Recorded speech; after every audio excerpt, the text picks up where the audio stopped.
So I just want to make two quick points today. First, I have to mention the hypocrisy of the travel ban. And secondly, lately I haven't seen too many of the all lives matter people. So what's up with that?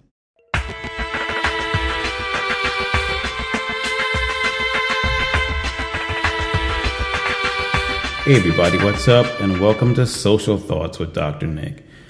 And look, needless to say, with the swipe of his pen, Donald Trump has sent parts of the world spiraling off into chaos. And because I truly believe he likes to operate in chaos. But certain people around the world and here in America are starting to ask questions and starting to make comments about him and his followers, which are pretty interesting. So I'm not going to keep you guys long today, but I just have to mention two quick points. So first, the president of the African Union made a pretty interesting comment on the hypocrisy of Donald Trump and America recently, where she said, quote, "The very country to which many of our people were taken as slaves during the transatlantic slave trade has now decided to ban refugees from some of our countries," unquote. And then just to take it a step further, or to calm the fire a little bit, or just to put it out there, the Secretary General of the UN, Antonio Guterres, said, quote, "African borders remain open for those who need protection when so many borders are being closed, even in the most developed countries in the world," unquote. And my second point is more of a question, but I really would like to know what happened to all of the All Lives Matter people. Because think about it, with all the protests going on lately, you figured that you would see at least a couple banners or something like that. But maybe it's due to media bias or whatever you want to call it. But still, they've been absent and actually quiet for the past few months.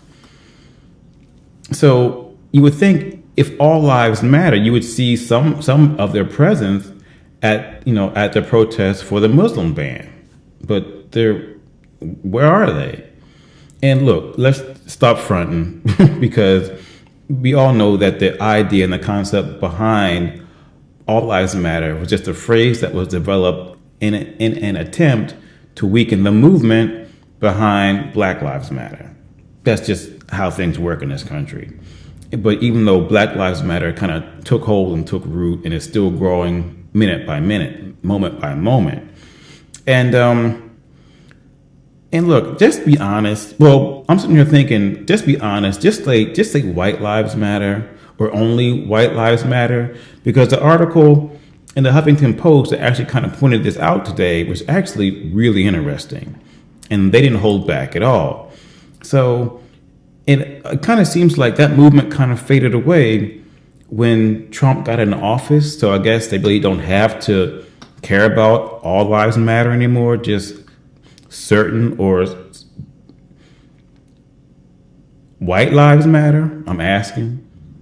So as I close this video out, it's kind of interesting that it seems in America only people of color, it kind of seems like people of color are only okay if we come here in chains or if we are subservient to others. And I can understand why people who are coming here from war-torn countries and things like that, they're nervous because this is new to them. But for Black people who have been here for generations, we know better. We know how to fight. And that's because, you know what, that's what we do. So we can train them up the proper way how to resist and also make change for the better, because we are change agents. It's what we do. So on that note, everyone stay strong. The fight's not over. The struggle continues. Stay tuned, and I will talk to you soon. Okay, bye.